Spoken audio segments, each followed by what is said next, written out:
Hello everyone, welcome to the collective learning. मैं हूं द्विवेदी। तो आज हम साइंस एंड टेक्नोलॉजी के वो सभी क्वेश्चन करने वाले हैं जो एनटीपीसी 2025 में पूछे गए हैं। तो चलिए शुरू करते हैं। इससे पहले एक पहला क्वेश्चन देख लेते हैं जो कि एक अग्निपथ योजना से संबंधित है।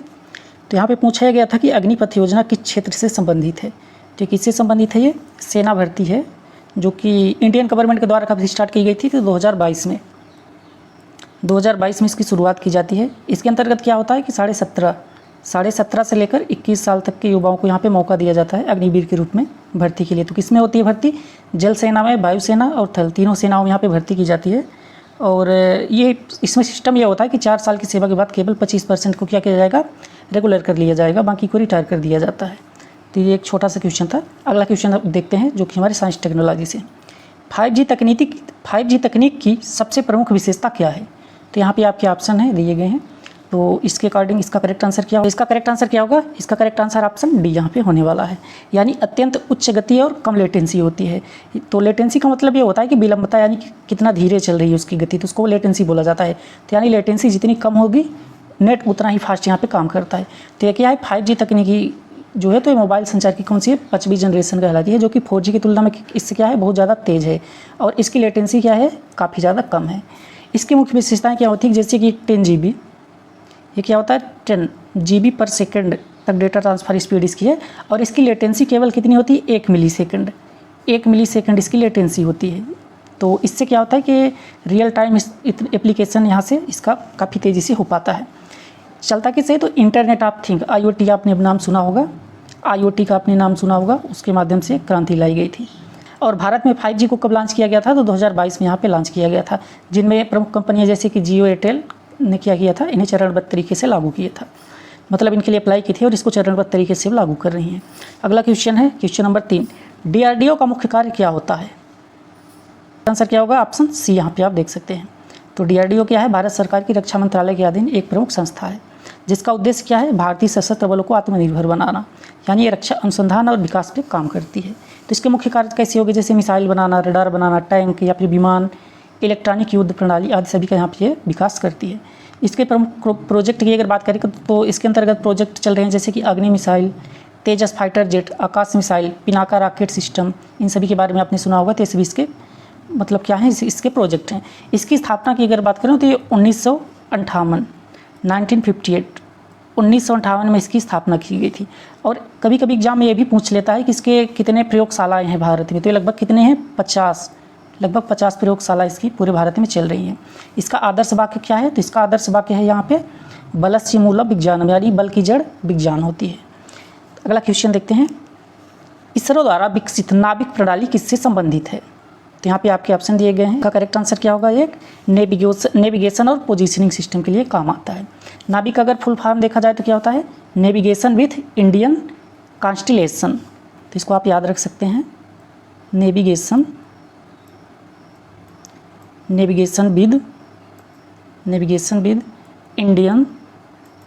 With Indian constellation. तो ये इसका फुल फॉर्म होता है नाभिक का। तो इसको विकसित किसने किया है? इसरो ने विकसित किया है। इससे क्या होगा क्या कि ये भारत और आसपास के लगभग 1500 किलोमीटर की रेंज तक जानकारी एकत्र करता है। इसमें विशेषताएं क्या शामिल, जैसे कि ये GPS का यहाँ पे भारतीय विकल्प, यानी कि GPS को भी उपयोग करता है। उसके अलावा यहाँ पे क्या IR, जिसका उपयोग करता है उसका नाम क्या है? IRNSS का यहाँ पे यूज करता है और GPS का यूज करता है। तो ये IRNSS का मतलब क्या हो गया? Indian regional navigation satellite system का यहाँ पे यूज किया जाता है। इसकी जो तकनीक इसमें क्या है कि इसमें 7 उपग्रहों का समूह यहाँ पे शामिल किया गया है। इसका उपयोग कहाँ के यहाँ होता है? तो जैसे स्मार्टफोन, नेवी, रेलवे, रक्षा और आपात सेवाओं में किया जाता है। यह क्या है? यह भारत की आत्मनिर्भरता को दर्शाने वाला प्रमुख अंतरिक्ष मिशन है। तो इस तरह से इसके बारे में हमने सारी डिटेल देखा। अगला क्वेश्चन देखते हैं क्वेश्चन नंबर 5। DNA फिंगरप्रिंटिंग तकनीकी का उपयोग मुख्यतः किसके लिए किया जाता है? DNA की पहचान की पुष्टि के लिए, तो आइडेंटिटी वेरिफिकेशन के लिए इसका उपयोग किया जाता है। तो ये DNA फिंगरप्रिंटिंग क्या है? एक जैव प्रौद्योगिकी तकनीकी है। तो इसका उपयोग किस लिए होता है? व्यक्ति की मान लीजिए कोई पहचान है या जैविक संबंध की पुष्टि के लिए इसका उपयोग किया जाता है। और इसके उपयोग की बात की जाए तो जैसे कोई अपराध हो गया तो अपराध जांच में यहाँ पे अपराधी की पहचान की जाती है। पितृत्व परीक्षण यानी कि माता पिता की पहचान करने के लिए भी इसका उपयोग किया जाता है। मान लीजिए कोई व्यक्ति लापता हो गया तो उसकी जानकारी के लिए। इसके अलावा जैव विविधता के अध्ययन में भी इसका उपयोग किया जाता है। अच्छा, भारत में इस तकनीक को विकसित करने का श्रेय किसको जाता है? तो वो है प्रोफेसर लालजी सिंह, याद रखिएगा, लालजी सिंह। लालजी सिंह को इसका श्रेय दिया जाता है यहाँ पे भारत में इसको लाने वाले। तो क्वेश्चन नंबर 6, मिशन लाइफ अभियान का उद्देश्य क्या है? आंसर क्या होगा यहाँ पे? पर्यावरण के प्रति जीवन शैली में बदलाव लाना था। तो यहाँ पे ये होता है कि मिशन लाइफ, लाइफ का मतलब यहाँ पे ये हो कि लाइफ स्टाइल फॉर इन्वायरमेंटल। तो लाइफ का फुल फॉर्म यहाँ पे मैं लिख देता हूँ, लाइफ फॉर इन्वायरमेंट, ये इसका फुल फॉर्म है। तो इसको भारत में प्रधानमंत्री नरेंद्र मोदी ने 2022 में शुरू किया था। इसका उद्घाटन संयुक्त राष्ट्र महासचिव एंटोनियो गुतेरेस की उपस्थिति में किया गया था। तो ये नाम भी याद रखिएगा, एंटोनियो गुतेरेस। तो ये कौन है? ये यूएन के महासचिव हैं। इसका उद्देश्य क्या था कि तो व्यक्तिगत स्तर पर पर्यावरण अनुकूल व्यवहार को बढ़ावा देने के लिए इसको बनाया गया था। उसके अलावा रिड्यूस, रीयूज और रिसाइकल पर यहाँ पे बल दिया गया था। कोप 26 में भी, यानी कि जो कोप का सम्मेलन होता है, कॉन्फ्रेंस ऑफ पार्टी 26 जो हुआ था, वहाँ पे भी इसको सराहा गया था इस मिशन के ऊपर। अगला क्वेश्चन देखते हैं, चैट जीपीटी किस तकनीकी पर आधारित है? तो यहाँ पे आपके ऑप्शन दिए गए हैं, इसका करेक्ट आंसर क्या होगा? आर्टिफिशियल इंटेलिजेंस, यानी कि एआई पे विकसित है। बनाया किसने है? Open AI. ओपन एआई आपने नाम सुना होगा, ओपन एआई ने इसका निर्माण किया है। जीपीटी का मतलब क्या होता है कि जनरेटिव प्री ट्रेंड ट्रांसफर इसका फुल फॉर्म होता है। याद रखिएगा, जनरेटिव प्री ट्रेंड ट्रांसफर तकनीकी पर यह आधारित है, जो कि प्राकृतिक भाषा को समझने और उसको उत्पन्न करने में सक्षम है। तो इसमें क्या क्या फीचर है, जिससे इसे मानव शैली से बातचीत करने के लिए प्रशिक्षित किया गया है। विभिन्न कार्य जैसे किसी भी कार्य का उत्तर देना, जैसे कोडिंग में मदद करना, लेखन सुझाव, अनुवाद आदि में इसका उपयोग किया जाता है। यह क्या है, मशीन लर्निंग और डीप लर्निंग तकनीक का यहाँ पे उपयोग किया जाता है। एआई का रूप जैसे किसमें होता है? शिक्षा, स्वास्थ्य, तकनीकी सहायता और अन्य क्षेत्रों में भी ये क्रांति ला रहा है। तो चलिए आगे देखते हैं, क्वेश्चन नंबर 8, भारत का पहला क्वांटम कंप्यूटर सिम्युलेटर किसने विकसित किया? तो यहाँ पे ऑप्शन आपको दिए गए हैं, इसका करेक्ट आंसर क्या होगा? आईआईटी मद्रास ने इसको विकसित किया है। अच्छा, किसके साथ मिलकर विकसित किया है? सीडीएसी। तो याद रखिएगा, सीडीएसी और आईआईएससी बेंगलुरु के सहयोग से इसको विकसित किया गया। इसका उद्देश्य क्या है? तो क्वांटम एल्गोरिथम को समझना और सिखाना है। और इसके अलावा क्या है कि शोधकर्ताओं और छात्रों को क्वांटम कंप्यूटर में सक्षम बनाया जाना। तो इसकी कुल लागत कितनी है? तो इसकी लागत की अगर बात की जाए तो ये 8,000 करोड़ रुपए की इसमें लागत आई है, जिसे राष्ट्रीय स्तर पर यहाँ पे क्या किया जाएगा? विकसित किया जा रहा है। इसको mRNA वैक्सीन का उपयोग सबसे पहले किस रोग के लिए हुआ था? तो इसका करेक्ट आंसर क्या होगा? कोविड-19। जब ये क्या करता है, संदेश को शरीर में भेजती है, जिससे प्रतिरक्षा प्रणाली जो होती है वो उत्पन्न होती है। तो आरएनए क्या होता है, शरीर के अंदर एक मैसेज सिग्नल भेजता है, उसकी वजह से क्या होता है यहाँ पे प्रतिरक्षा। फाइजर कंपनी, बायोटेक्नोलॉजी का आपने नाम सुना था उस समय, एक मॉडर्ना का नाम आपने सुना था। तो इन सभी ने क्या किया था? इस टेक्नोलॉजी का यहाँ पे यूज़ किया था। मॉडर्ना हो गया, एक फाइजर थी, तो ये फाइजर कंपनी, ये दोनों ने यहाँ पे क्या किया था? mRNA वैक्सीन का उपयोग किया था। तो इसकी विशेषता क्या होती है कि पारंपरिक वैक्सीन जो यानी पुरानी होती है उसकी तुलना में काफ़ी ज़्यादा इसका तेज़ी से उत्पादन होता है। इसके अलावा क्या होता है कि शरीर में ये डीएनए को प्रभावित नहीं करती है, सुरक्षित और प्रभावी यहाँ पे ये सिद्ध हुई है। अगला क्वेश्चन देखते हैं, question number 10, one web mission किससे संबंधित है?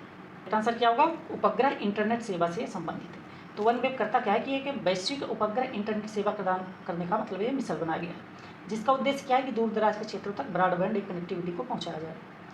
और इसकी अगर मुख्य बात करें तो एक ब्रिटिश कंपनी है जिसमें भारतीय इंटरप्राइजेस की भी भागीदारी है, दोनों ने मिलकर यहाँ पे किया है।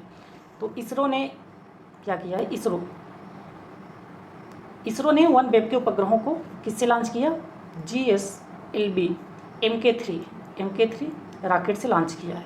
यह कहाँ पे लॉन्च किया गया? तो ये LEO यानी कि लो अर्थ ऑर्बिट में हजारों उपग्रहों का यह नेटवर्क तैयार कर रहा है। ये भारत को क्या करेगा? तो डिजिटल क्रांति की दिशा में आगे बढ़ाने में महत्वपूर्ण भूमिका अपनी निभाएगा। अगला क्वेश्चन देखते हैं, क्वेश्चन नंबर 11, फॉल्स पॉजिटिव और फॉल्स निगेटिव शब्द किस क्षेत्र से संबंधित हैं? ये किससे संबंधित है? चिकित्सा परीक्षणों से, मतलब मेडिकल टेस्टिंग से संबंधित है। इस क्षेत्र में इसका उपयोग किया। जैसे कि फॉल्स पॉजिटिव का मतलब ये होता है कि जब परीक्षण गलत तरीके से किसी बीमारी की उपस्थिति दर्ज जाता है जबकि वास्तव में यह नहीं होता, तो उसको क्या बोला जाता है? False positive. और फॉल्स निगेटिव का मतलब क्या होता है कि जब परीक्षण गलत तरीके से बीमारी की अनुपस्थिति दर्शाता है जबकि वास्तव में वो मौजूद होती है। जैसे उदाहरण इसका अगर दिया जाए, जैसे मान लीजिए कोविड टेस्ट में यदि किसी संक्रमित व्यक्ति की रिपोर्ट वहाँ पे क्या होता है, अगर मान लीजिए कि निगेटिव आ जाती है, अगर निगेटिव आ जाती है तो उसको फॉल्स निगेटिव कहा जाएगा। इसका महत्व है कि बीमारी की सही तरह से पहचान मतलब की जा सके और सार्वजनिक स्वास्थ्य नीति और इलाज की सटीकता इसी पर निर्भर होती है। अगला क्वेश्चन देखते हैं, क्वेश्चन नंबर 12, कोविड-19 के दौरान सीटी पीसीआर टेस्ट किस चीज़ का परीक्षण करता था? तो इसका करेक्ट आंसर क्या होगा? ऑप्शन ए, इससे क्या होता था, आरएनए की उपस्थिति की यहाँ पे जांच की जाती थी। तो होता क्या था कि कोविड-19 वायरस के जो आरएनए थे उसकी ये पहचान के लिए उपयोग किया जाता था। इसके लिए क्या किया जाता था कि जो भी मरीज होता था उसकी नाक या फिर गले से सैंपल को कलेक्ट किया जाता था, आपने देखा होगा। फिर आरएनए, तो आरएनए को फिर निकाल कर क्या किया जाता था, डीएनए में उसको परिवर्तित किया जाता था, यानी रिवर्स ट्रांसक्रिप्शन किया जाता था। फिर पीसीआर तकनीकी द्वारा उसकी प्रतियां बना करके उसको चेक किया जाता था। इसमें विशेषता क्या है कि जैसे ये अत्यधिक संवेदनशील और विश्वसनीय तकनीकी मानी जाती है और शुरुआती संक्रमण में भी वायरस को पकड़ा जा सकता है इसके माध्यम से। WHO द्वारा इसको स्वीकृति मिली थी और कोविड-19 टेस्ट में इसका काफ़ी ज़्यादा उपयोग किया गया है। इसके अलावा भी अगर बात करें तो आरएनए वायरस जैसे कि डेंगू, इबोला आदि में भी इसको उपयोग किया जाता है। अगला क्वेश्चन देखते हैं, क्वेश्चन नंबर 13, तकनीकी का मुख्य उपयोग किस में होता है? तो किस में होता है, इसका करेक्ट आंसर क्या होगा? डीएनए एडिटिंग, यानी कि डीएनए संपादन में इसका उपयोग किया जाता है। इसके मुख्य कार्य क्या होते हैं? तो किसी जीव के डीएनए में विशिष्ट जीन को काटना, हटाना या बदलना, इसके लिए इसका उपयोग किया जाता है। फिर उसके अलावा अनुवांशिक रोग हो गए, जैसे कि मान लीजिए थैलेसीमिया, भी इसका उपयोग होता है। कृषि में बेहतर फसल उत्पन्न करने के लिए भी डीएनए एडिटिंग की जाती है। 2020 में इस तकनीकी के लिए नोबेल प्राइज़ दिया जाता है। नोबेल प्राइज़ भी दिया जाता है केमिस्ट्री के एरिया में। किसको दिया जाता है? तो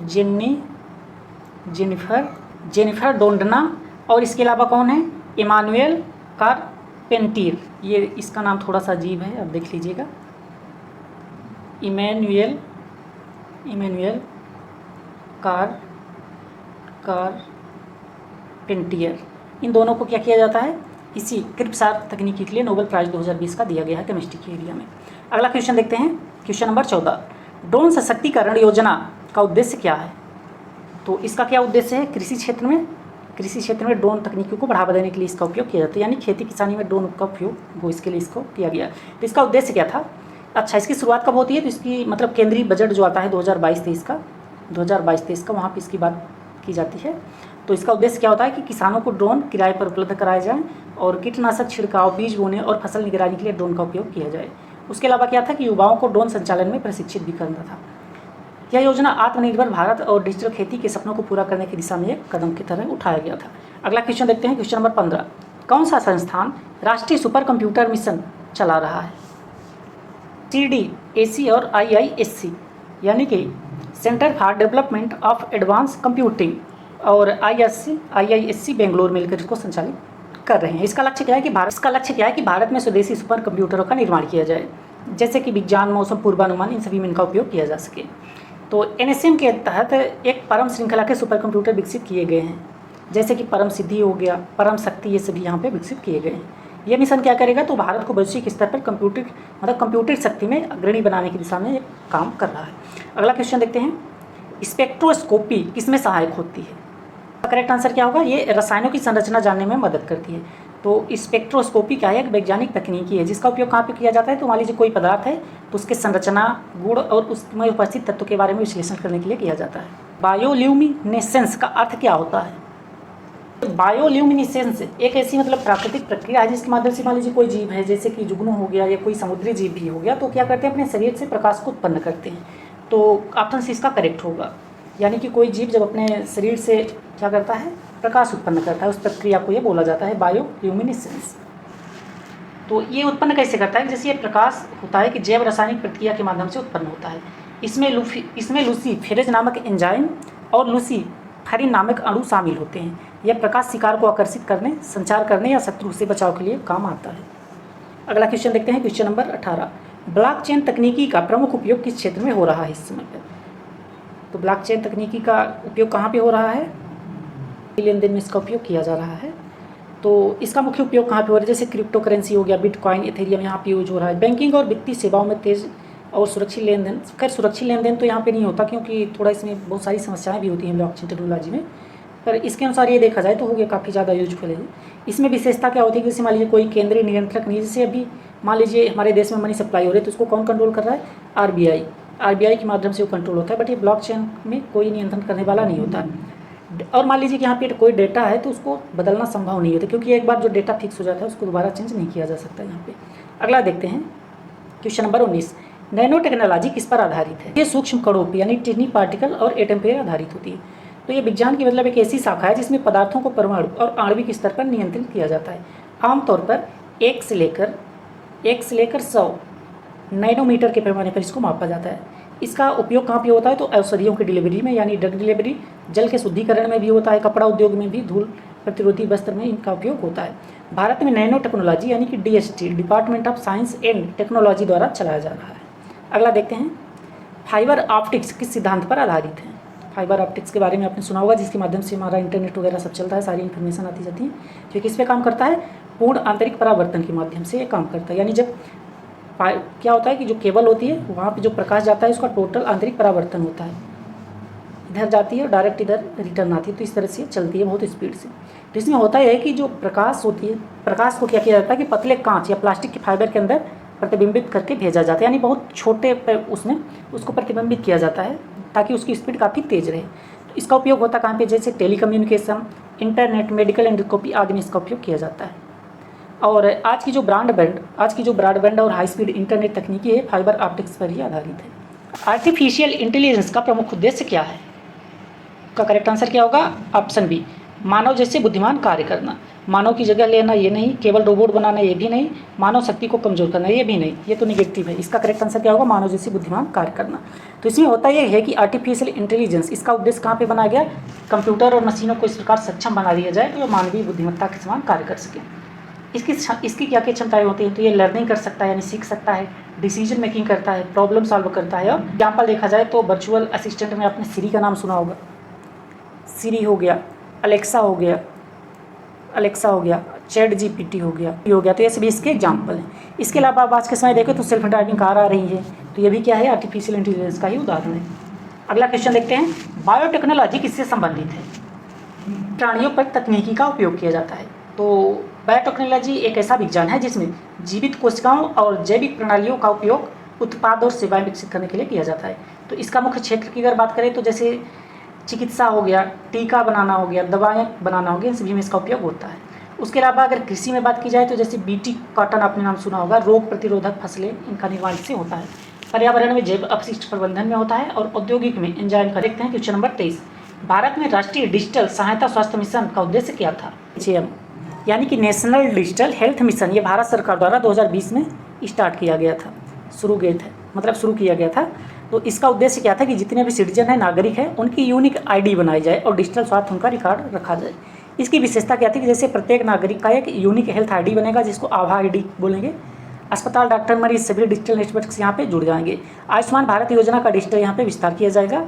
ये स्वास्थ्य सेवा को पारदर्शी, कुशल और सुलभ बनाने के लिए किया गया था। अगला क्वेश्चन देखते हैं, क्वेश्चन नंबर 24, ऑन्कोलॉजी शब्द किससे संबंधित है? तो ऑन्कोलॉजी किससे संबंधित है? कैंसर का अध्ययन, निदान, रोकथाम और उपचार पर यहाँ पे अध्ययन किया जाता है। प्रकार जैसे कि मेडिकल ऑन्कोलॉजी, दवाइयों द्वारा इलाज किया जाता है। रेडिएशन ऑन्कोलॉजी में क्या होता है कि विकिरण द्वारा इलाज किया जाता है। और एक सर्जिकल ऑन्कोलॉजी होता है, इसके अंतर्गत कैंसरग्रस्त अंगों को शल्यक्रिया द्वारा निकाल दिया जाता है, यानी ऑपरेशन होता है। तो इसमें है कि भारत में टाटा मेमोरियल हॉस्पिटल जो है, एम्स जैसे संस्थान यहाँ पे प्रमुख योगदान अपना दे रहे हैं। अगला क्वेश्चन देखते हैं, ई वेस्ट शब्द का क्या अर्थ है? तो इसका करेक्ट आंसर क्या होगा? इलेक्ट्रॉनिक कचरा, यानी कि जो इलेक्ट्रॉनिक वेस्ट निकलता है उसको ई वेस्ट बोला जाता है। जैसे कि पुराने mobile, laptop, TV, battery, charger आदि से इसमें जो निकलता है। इसमें समस्या क्या होती है कि इसमें सीसा, मरकरी, कैडमियम जैसे विषैले यहाँ पे पदार्थ शामिल होते हैं। तो ये करते क्या कि भूमि और जल प्रदूषण का एक खतरा इससे उत्पन्न होता है। रिसाइकलिंग ना होने से संसाधन की यहाँ पे बर्बादी भी होती है। इसका करेक्ट आंसर क्या होगा? ऑप्शन बी, जिम की संपूर्ण जानकारी प्राप्त करता है। इसका उद्देश्य क्या है? तो अनुवांशिक बीमारियों की पहचान और व्यक्ति विशेष के अनुसार दवा और उपचार करने के लिए इसका उपयोग होता है। वायरस जैसे कोविड-19 के म्यूटेशन की यहाँ पे भी निगरानी इसके माध्यम से की जाती है। डिजिटल ट्विन तकनीकी का अर्थ क्या है? इससे तात्पर्य ये होता है कि मान लीजिए कोई वस्तु है या कोई प्रणाली है या कोई मान लीजिए प्रोसेस या प्रक्रिया है, तो उसका क्या करता है? वर्चुअल प्रति बनाता है जो कि उसके व्यवहार की नकल करता है। इसका उद्देश्य की अगर बात करें तो इसका उद्देश्य है जैसे कि मशीनों की रियल टाइम निगरानी करने में, स्मार्ट सिटी प्रोजेक्ट, स्वास्थ्य क्षेत्र में हृदय अंगों का डिजिटल मॉडल बनाने में इसका उपयोग किया जाता है। और ये तकनीकी काम कैसे करती है? तो IoT यानी internet of thing, artificial intelligent और डेटा एनालिटिक्स के साथ मिलकर ये काम करती है। अगला क्वेश्चन है, मेटावर्स किस तकनीकी विकास से संबंधित है? तो ये किससे संबंधित है? ये मेटावर्स क्या है कि ये उभरती हुई तकनीकी की एक अवधारणा है। इसमें क्या होता है कि प्रयोगकर्ता जो वर्चुअल दुनिया है उसको 3D अवतार के माध्यम से यहाँ पे इंटरेक्ट करता है। तो ये इसका करेक्ट आंसर क्या होगा, वर्चुअल रियलिटी हो जाएगा, यानी ये वर्चुअल रियलिटी से संबंधित है। तो VR में होता क्या है कि ये एक ऑगमेंटेड रियलिटी के आधार पर इसको बनाया जाता है। इसमें क्या होता है कि गेमिंग, शिक्षा, वर्चुअल मीटिंग्स, डिजिटल इकोनॉमी सभी का यहाँ पे उपयोग होता है। तो मेटा क्या है, मेटा का पूर्व नाम फेसबुक होता था, उसका मेटा हो गया है, तो आपको पता होगा। अगला क्वेश्चन देखते हैं, question number 29। Human genome product का उद्देश्य क्या है? तो इसका करेक्ट आंसर क्या होगा, ये मानव DNA के सभी जीनों को मैप करता है। तो ह्यूमन जीनोम प्रोजेक्ट एक अंतर्राष्ट्रीय वैज्ञानिक प्रयास था जो कि 19 से लेकर 2023 तक 2003 तक चला था। और इसका उद्देश्य क्या था कि मानव का जो DNA होता है, DNA, इसके सभी जीनों का यहाँ पे मानचित्रण और अनुक्रमण यहाँ पे किया गया था। इसका परिणाम क्या हुआ था कि लगभग 20,000 से लेकर 25,000 जीनों की यहाँ पे पहचान हुई थी, जिससे क्या होता है कि अनुवांशिक रोगों की बेहतर समझ आती है और व्यक्तिगत चिकित्सा की यहाँ पे शुरुआत की गई थी। अगला देखते हैं क्वेश्चन नंबर 30। हाइपरलूप तकनीक किससे संबंधित है? तो का मतलब क्या होता है, तेज परिवहन प्रणाली है ये। तो hyperloop high speed ground transport system है। इसमें क्या होता है कि कैप्सूल को कम दबाव वाले ट्यूब में चुंबकीय बल द्वारा चला जाता है। इसमें क्या होता है कि मैग्नेट के फोर्स के द्वारा इसको चला जाता है। जैसे आपने मैग्लेव ट्रेन का नाम सुना होगा, तो किस पे चलती है, वो ऐसी पटरियों पे चलती है जहाँ पे चुंबक का निर्माण किया जाता है विद्युत के माध्यम से, तो उसकी स्पीड काफ़ी ज़्यादा होती है। तो वही तकनीकी इस हाइपर लूप में भी लगाई जाती है, यानी चुंबक के फोर्स के द्वारा इसको चलाया जाता है। इसमें विशेषता क्या होती है, तो इसकी गति लगभग 1000 किलोमीटर घंटा से अधिक तक हो सकती है। यहाँ पे घर्षण नथिंग के बराबर यानी कम होता है और ऊर्जा की बचत होती है। यात्री और माल ढुलाई दोनों के लिए इसका उपयोग किया जाता है। यहाँ पे देखें तो जैसे टेस्ला, SpaceX के संस्थापक जो हैं एलन मस्क, तो इनका प्रस्ताव ये था कि भारत में महाराष्ट्र और अन्य राज्यों में पायलट प्रोजेक्ट की तरह इसको लागू किया जाए। अगला देखते हैं क्वेश्चन नंबर 31। SpaceX कंपनी किससे संबंधित है? तो SpaceX किससे संबंधित है? Elon Musk. अच्छा, ये एलन मस्क की कंपनी है और संबंधित किससे? खगोल विज्ञान और रॉकेट प्रक्षेपण का कार्य करती है। तो 2002 में इसकी स्थापना की गई थी। 2002 में एलन मस्क ने इसकी स्थापना की थी।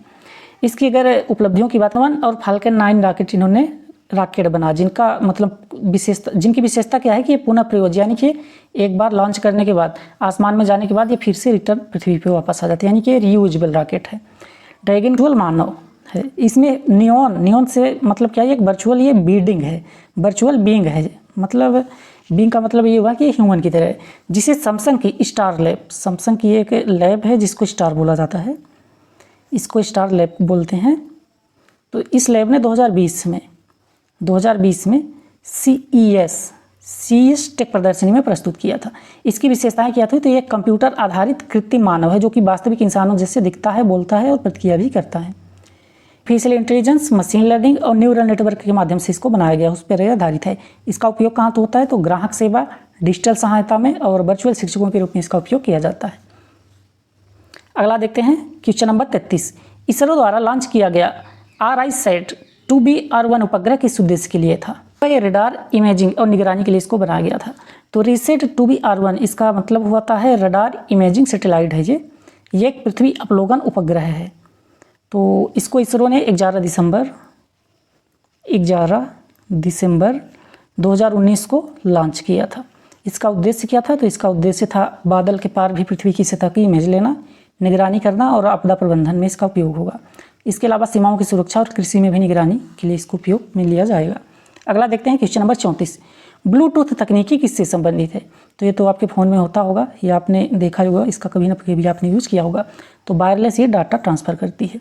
इसका उपयोग जैसे कि mobile phone, earphone connection, wireless आजकल माउस कीबोर्ड आते हैं उसमें, फाइल ट्रांसफ़र में, संगीत साझा करने, इन सभी में। इसमें किस आवृत्ति का उपयोग किया जाता है, तो लगभग 2.4 गीगाहर्ट्ज़ इस आवृत्ति के, इस फ्रीक्वेंसी का यहाँ पे यूज किया जाता है। अगला क्वेश्चन देखते हैं। निसार उपग्रह मिशन किसके सहयोग से तैयार किया जा रहा है?